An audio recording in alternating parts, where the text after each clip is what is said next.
everyone. Welcome to C3 Films. My name is Cheryl, and this is.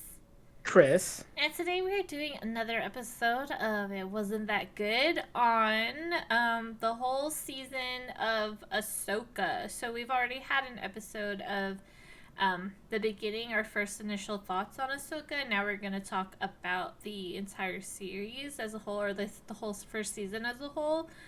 Um, Spoiler alert, we're going to spoil it. So if you want to not be spoiled, then go ahead and watch it and come back, and then you can grieve with us together on how terrible it was. I mean, it wasn't that good. But yeah. Mm. What should we cry about first, Chris? I mean, oh my gosh, Rebels fans, I'm so sorry. If you love Ezra, I'm sorry. If you love Sabine, I'm sorry. If you love Hera, I'm sorry. If you love Thrawn, I am very sorry. Like this is these are 100% the worst versions of these characters. Like without fail, these characters are just oh my gosh. And I was actually hopeful. Like they'll say down in the chat that when we first started watching, I was very hopeful about where the show would go. But the show has so many things that it just doesn't do. And I guess that's where we can start because I'm like I don't actually know where to really start, so I guess I'll start with that. How the show kind of either tries to hold its cards too close to the chest because they're trying to have it for a later season, or they just have plot points that go nowhere. Like it's made to be a pretty big deal that Sabine gives the map over to Balin because it basically means that she was going to sacrifice the entire universe in order to save one person, being Ezra. And so you think that that's going to be something that's going to come up when she finally does find him, and Ezra says, "How did you find me? How did you get here?" And she doesn't answer him. She tries to like avoid the question. So you think they're going to have a moment where he's going to find out what she did, and then there's going to be some conflict there because he literally gave up 10 years of his life to take Thrawn out of the equation, and now he that's just undone, and now Thrawn is back. So the fact that Ezra doesn't have any single moment to like kind of really contend with that reality is very very strange to me from a story perspective because he would feel a certain way. He probably would feel like like the risk of bringing Thrawn back is not worth the risk of him coming back because he was willing to like completely leave everything he knew and loved behind if it meant removing Thrawn from the board. So the fact that that never comes up is very irritating. And then even when Ahsoka and Sabine meet up again, the first thing Ahsoka says is that your gamble paid off, and it's like, well, did it really? Because we're on this planet, we haven't escaped, and Thrawn is still, and now Thrawn is about to leave. And so it actually hasn't paid off because if Thrawn makes it back, then and people die because of him, then did the gamble really pay off? It didn't. So it's just so strange that this show just ended up it had like these moments of conflict that they could build into it that just didn't go anywhere. And then when you start to think about it even more, the logic starts to really get stretched because if if Ahsoka was so worried about the threat of Thrawn returning being greater than the chance of saving Ezra, then why didn't Ahsoka herself just destroy the map when she got it? That's true. If Yeah. that's really how she felt, if she is a character, it's just like Ezra is not worth the risk, then there's no reason to involve Sabine, who could give in to that risk. She could just destroy the map and problem solved. Sorry, Ezra. That's the way of the Force. It is what it is. So it's just you start to really think about it, and just these things don't make sense. The episode starts, and they're in the final episode. They're just kind of coasting on their ship with all these crab people, and you're just like, wait a second, don't you guys have to rush to get back to like the ship before Thrawn leaves because that's your only way off this planet, or at least to get rushed to stop him from leaving, even if it means that nobody leaves. And also, you staying with these crab people is just putting them in danger because if Thrawn comes after you, they're going to die. So like the logic just is gone. And then I bring up this last thing because it's on my mind, where the previous episode before this last one, Ezra is handed his lightsaber from Sabine, and he says, "No, it's okay. You keep it. It's yours. The Force is all I need. And then in that same episode, he ends up grabbing a gun and starts shooting people. Whatever, fine. But then in the beginning of this episode, he's building a lightsaber. Why is he building a lightsaber if he doesn't need a lightsaber? If the Force is the only weapon he needs? If you were going to have him use a lightsaber, then he might as well take the one that he gave Sabine back, because the fact is, that's his lightsaber. Sabine hasn't built a lightsaber yet. If anyone needs to be building a lightsaber in that scene, it's Sabine. It's actually a rite of passage for a Padawan. Also, do we just have kyber crystals on this ship? I guess. Like, I didn't realize that you just had like a store of kyber crystals just in a drawer somewhere on this Jedi ship. Fine, I guess.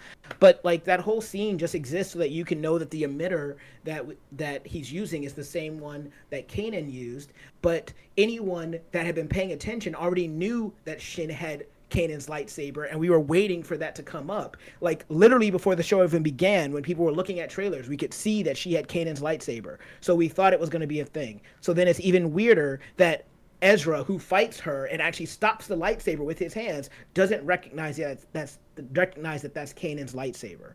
So now it's a mystery that's supposed to be carried on to something else, where it's like, how did she get Kanan's lightsaber?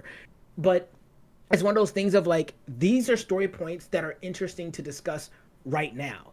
The show has so many moments when it's just kind of dragging. Why are we not talking about these important and very interesting things? What's up with Balin? What does he want to do? What is his connection to the Mortis gods? Like, these are things that we want to know.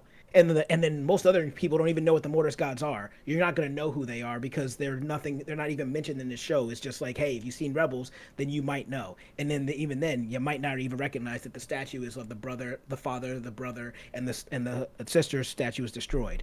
Anyway, I'm sorry, I had to get out. That was like all the big things. I have more I want to say because we can get into talking about Thrawn, but I do want to hear what you have to say about how you feel about the show. Yeah, was that the statues? Was that the father and the daughter and the son? Yeah. Okay, I was just that's in Clone Wars, so I Okay, was so at least wondering that's about true. it. That's in Clone Wars. Yeah, That's but true. still, You're like right. they also don't mention it's kind of like an Easter egg or a thing that's like leading up to it. So like, but from like I know, but I can imagine not knowing it because I wasn't sure if that was the father, a statue of the father, but I was Yeah. just like, what's the deal with these statues? Like they look important, but there's no context for it. There's no context for and it. and that happens a lot with the show because a lot of it is just like me questioning, like, do I not know what's going on or what like the deal is, like what the stakes are, because I didn't watch Rebels and didn't finish Clone Wars. Right, right. And so I don't know if like I'm just missing something because, or like not understanding like how they're reacting, and like, you know, how like is Thrawn acting out of character, if that is that just how he always is, because I thought his character was kind of weird, like he just is like making unusual decisions, like no, let's pull back, no, let's attack now, no, we don't need to, nah, let's just go, it'll be fine. And like, oh, and thanks for bringing me the map, but you should just stay and die now. Like, what?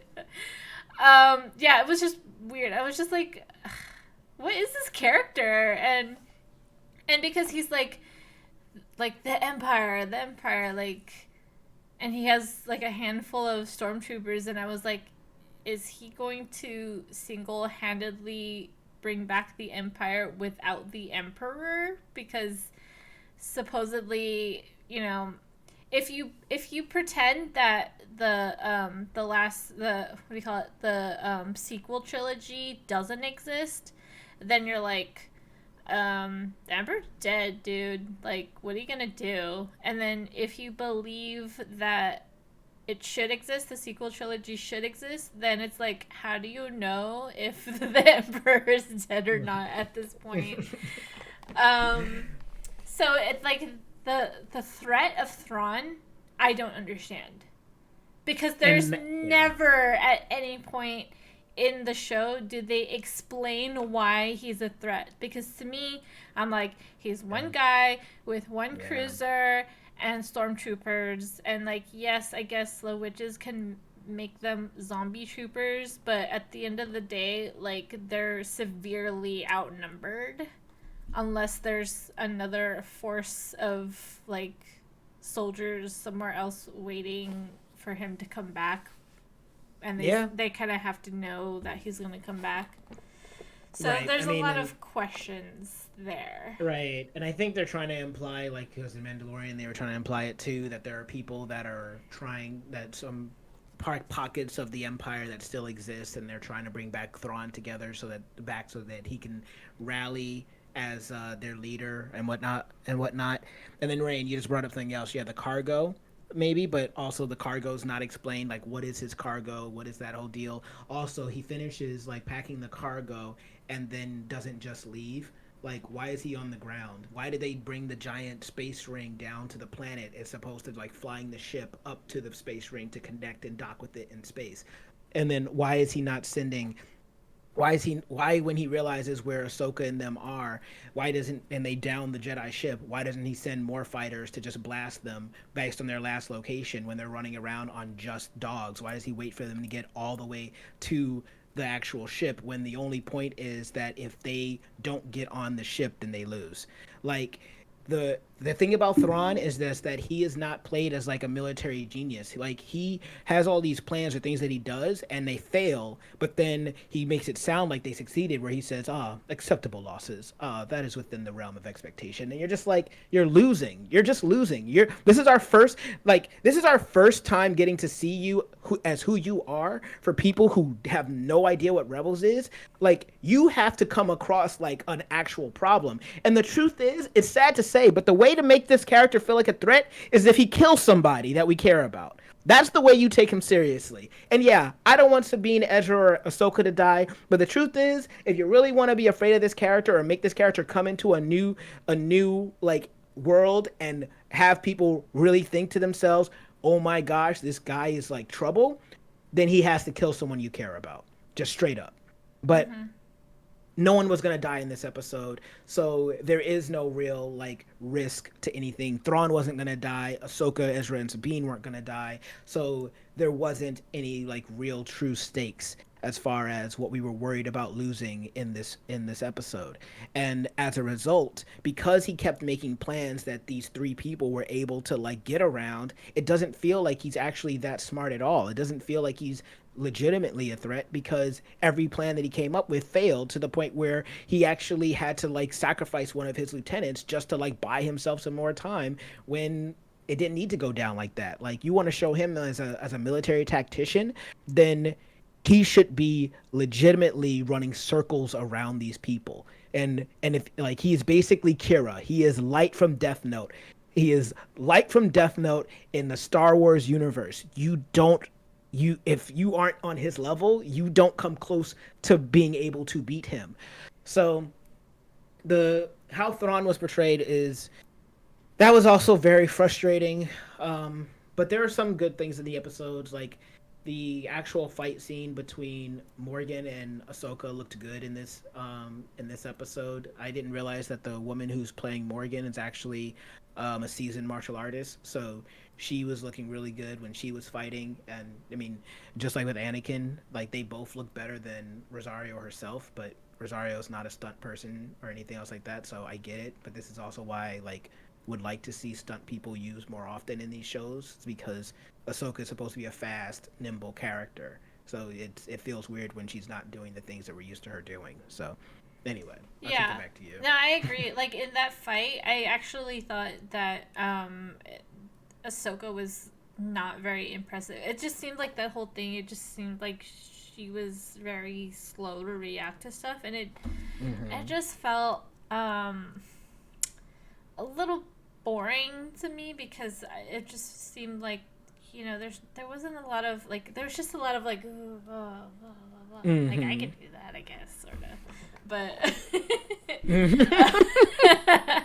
but it didn't feel like quick. Like I would almost say that the fight scenes in the prequel trilogies were better than, They definitely are. which it shouldn't, because you have more, technology and stuff like that. Like, I don't know, like the choreography just was a little like of a letdown to me, and I thought that the zombie troopers was a cool thing, but then was like some of them were falling, so it was like so when they became zombies, then I was like, oh, okay, this is interesting, because now you have an enemy that can't die even though they're troopers, so they're Hmm. therefore undefeatable, and the stakes just went up there for me.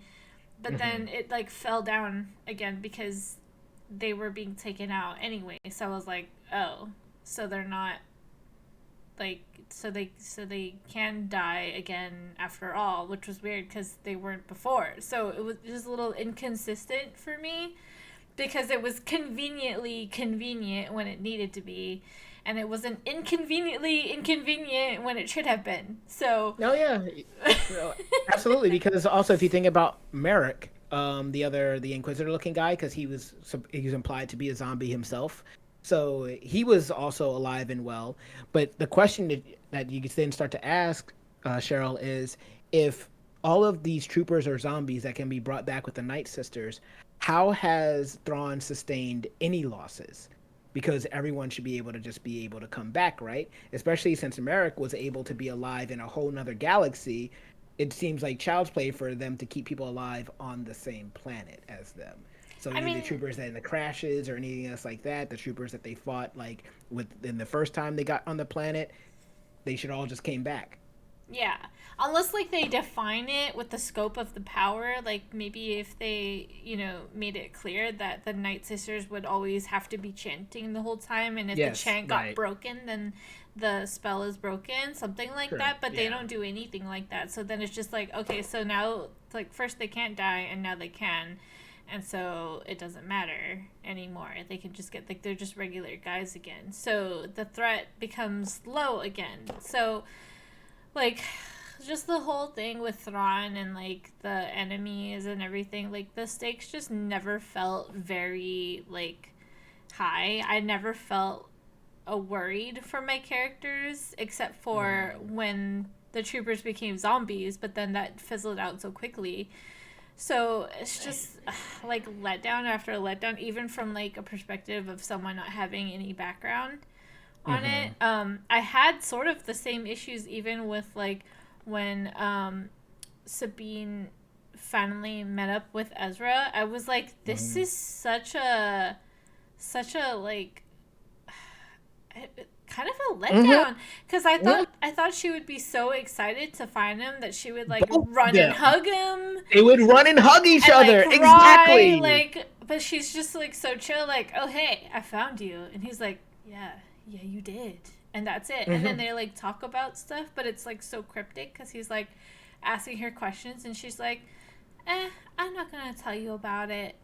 And then Hmm. like they never, and then I'm like, so this whole time he just doesn't know anything and he doesn't give a shit. I'm like, is this how their characters were in Rebels? Because I guess that, then sure, but it just feels weird that she wouldn't tell him anything. And like you said, they're just like going around with these like turtle crab people and doing absolutely nothing. And I'm like, there's no plan on how to get back. Like, she's not going to give him very important information like Thrawn has the map, Ahsoka died, blah, blah, blah, Yeah. blah. Like, we're in deep shit. How are we going to get home? Maybe we should go, like, sneak onto the cruiser and stuff like Right. that. No urgency. No urgency. And then you have the master and the apprentice who are, like, allegedly going after them, but then Hmm. like all you get is the apprentice, and then like nothing really happens with No.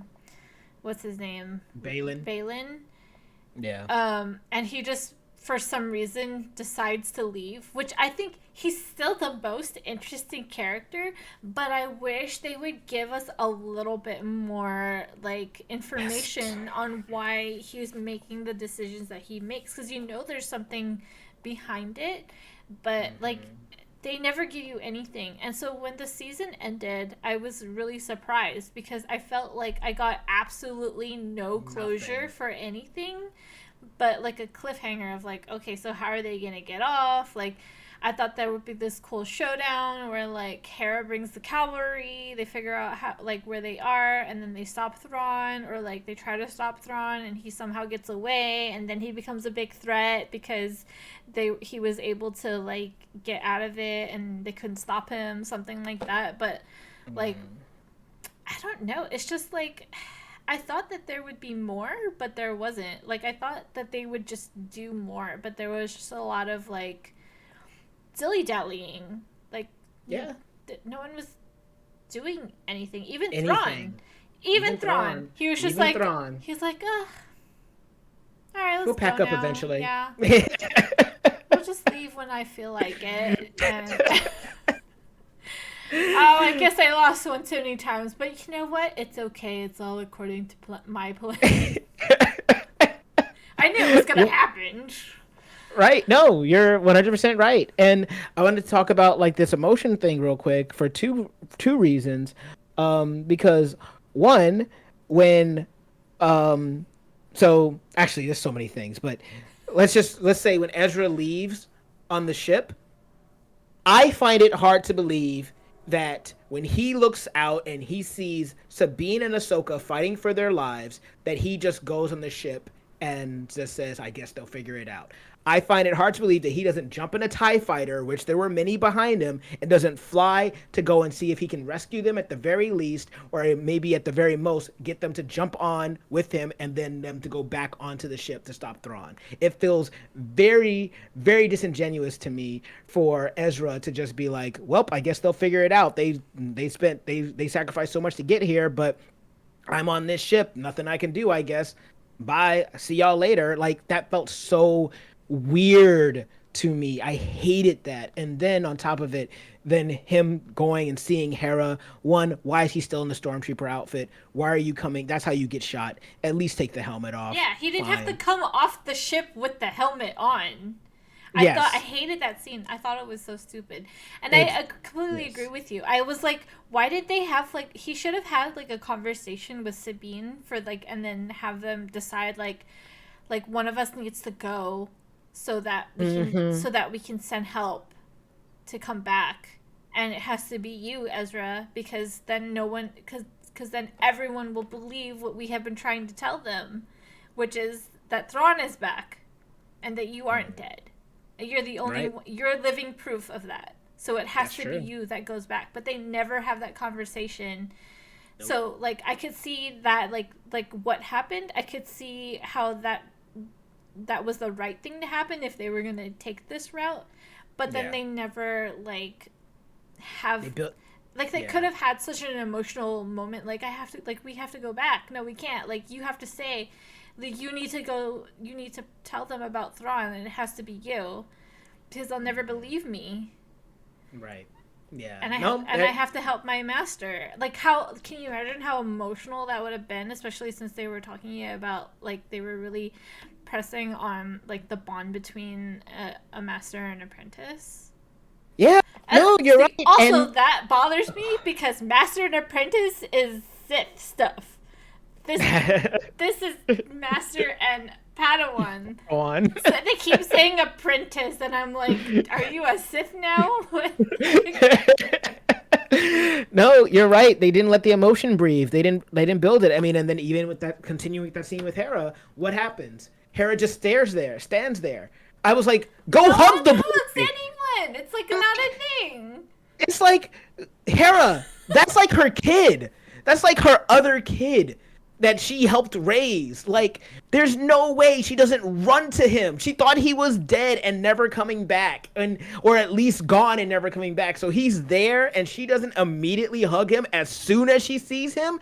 I was just like, it felt like emotional blue balls. I was like, what are you doing? Like, you need to go and hug that boy. That is your kid there. What are you doing? So oh my gosh, it's so frustrating. It's so frustrating. And that's why I ended this episode angry. And to continue on what you were like, so yeah, so like you were talking about with Them not building up the emotional moments, like that plan that would have worked, that would have made it a very realistic reason for leaving them behind and whatnot. But then we also got to talk about the whole force thing, where we all, I guess, at least assumed it was coming, but I hoped it wasn't. Where all of a sudden Sabine is now able to use the Force, not even just enough to like grab a lightsaber when she couldn't move a cup earlier, but now she can even help toss Ezra up to a double jump to go to a ship. She just learned. She doesn't even know how to really use the Force. So how is she able to do this now? And like, and it just is so weird to me because it's like, okay, also Sabine had a jetpack in the show. She's a Mandalorian. Why doesn't she have a jetpack? Like whatever, because then you have that jetpack, then it's a completely different scene. I'll fly us up there, then you don't even have to do that thing. Like I was hoping she would just use the grappling hook to grapple her lightsaber to show that, hey, look, I may not be able to use the Force, but I'm still a Mandalorian, and so I can fight like a Mandalorian. I don't need to fight like a Jedi. And it's just weird that they never did that. And then they kind of like started to like play around with it with her using a blaster and a lightsaber. And I was like, okay, this is more in the direction of where you can go with Sabine. But she didn't need the Force, and it just felt so, pun intended, forced when it happened. So I didn't think it was cool. I didn't think that it was like earned, and it just was annoying to me because Sabine is already a like a genius when it comes to um like engineering and stuff like that. She can build anything. She's already smart with that. She's a Mandalorian, so she's supposed to be someone that is trained to fight against and kill Jedi because that's what the Mandalorians were able to do. And then now on top of it, she's also a Jedi. And it's kind of like, guys, she didn't need all of that. If you wanted her to still fight with the lightsaber, fine, but like if the whole point was I don't need Sabine to be a Jedi, I just need her to be her, then her reaching that like pivotal moment where she realizes I don't need to fight like Ahsoka, I just need to fight like me, and so she fights like a Mandalorian that has a lightsaber. I can get behind that. She doesn't have the Force, but she's still a Mandalorian. She still has flamethrowers, grappling hooks, jetpacks. Like I don't need to Force jump when I can just shoot myself into the sky. So like it just was a complete letdown seeing that happen, and then what followed where it's just like story wise this doesn't make sense that she should be able to do this. She just learned how to force pull a lightsaber. She's not going to know how to toss a whole human being. Yeah, it was a lot of yeah. I think like one of the things, I guess like we should definitely talk real quick about episode 5 because that's what made me start to watch Ahsoka again because I was hearing things about episode 5. Um, Oh, I forget we didn't even get to talk about that. yeah, Yes, yeah, but let's real let's quick, talk about but that. before we talk about that, I just wanted to say that there was this one scene in like episode 6 or something where it was when Balin and Morgan, is that her name? Get to Morgan Elsbeth. yeah, they get to the planet where Thrawn is, and like they're like on the bridge of the ship, and then they're just all saying things, and it was all exposition, and I was like, that scene made me vomit because they're just telling me like giving me facts, and it was like this is not even dialogue. This is just like I would have rather heard a voiceover omniscient dude narrator telling me all these facts or like a text like having the characters say this stuff like this is where I was born, this is where I grew up, I haven't been here since blah blah blah blah. I don't even remember what they said because it was so boring, but anyways, like that scene made me vomit. I was like, good lord, what are you Right. doing?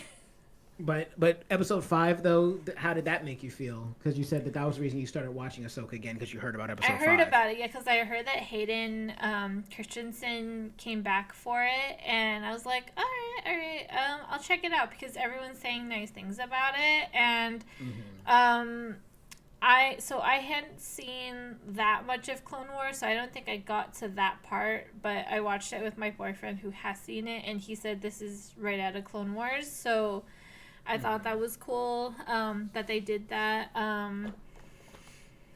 From someone who hasn't seen it, but has seen the prequel trilogy, I thought it was Mm-hmm. fun to have Hayden Christensen back for it. But I don't know if it like did enough for me to be like, yeah, Ahsoka's good again, but and also it was only one episode, and it felt very like it just felt like, oh, we're just doing this whole episode is just for the fans, but it actually had nothing to do with the rest of the series. And actually, now that I think about it, this the whole series seems kind of weird because is it really about Ahsoka? Because it feels more like it's about Sabine, To and be. Ahsoka's not like really in it. And the one episode where it was really more about her, which was episode 5, it was kind of more like Hmm. Hayden Christensen stole her thunder. Yes, Hayden came in and was just like, "Let me show you how it's done." Um, yeah, no, you're right. I mean, that episode I felt like was meant to be for the fans and to also give Hayden some more love. And it just, to me, I love seeing Hayden again, but it also showcased to me just how much of on another level he is, in comparison to the other actors in these live action television shows, because Ewan McGregor and Hayden Christensen had years to train to be like Jedi and to train like how to like do these sword fights and this choreography and stuff. And so when he walks up onto set, it feels like he hasn't lost it. He hasn't like forgotten anything. And so when you see him alongside Rosario, you realize, oh yeah, he's like actually Anakin. He actually knows what he's doing. He is coming on here and showing you that he is this character, but Rosario is not Ahsoka. I mean, she's trying to be and she's acting, but she's not able to do the other part of her, which is the combat. And it's being made more apparent by the fact that I can see how good Hayden is and how good she isn't. So, but I mean, I like the call outs in the episode. I think that the overall point of the episode, which was to like try and get Ahsoka to let go of what happened with her master. Like, I like that idea. I just don't think that it was executed properly. Like, I think the message was supposed to be, because Ahsoka always held it against herself, that Anakin turned because Ahsoka walked away. If Ahsoka had been there, then she would have stopped Anakin from turning. That was what she always thought. She thought that my master went to the dark side because I wasn't there for him when he needed me. So that was the guilt that Ahsoka's supposed to carry. So Okay. that whole episode is about to be like, it's supposed to be about Ahsoka. Let it go. I made my choices and I did them. It was always going to go this way. You couldn't have done anything to change that. It's fine.